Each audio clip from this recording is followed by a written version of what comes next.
Hello guys, ayan, nandito ako ngayon sa seaside dito sa Central Hong Kong at ayan yung matatanaw natin mula dito sa pwesto ko sa Central ay yung kabilang panig niya.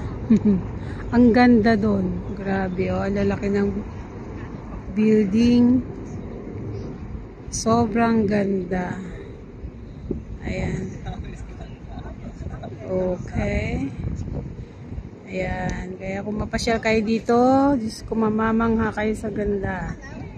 O, ito yung paligid. Akin na lang ipapakita sa inyo. Ayan. Dito yung mga tao sa gilid na to.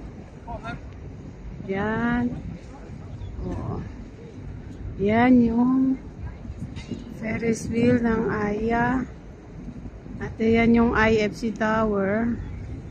Yan, yung IFC Tower. Yan, napakataas niyan. Tingnan nyo ha. Siya lang, nag-iisang napakataas niyan. Yan. At yung isa na yan. Yung sa kabilang dagat. Ayan. Punta na kayo dito. Ang ganda dito. Yun lang. Bye-bye.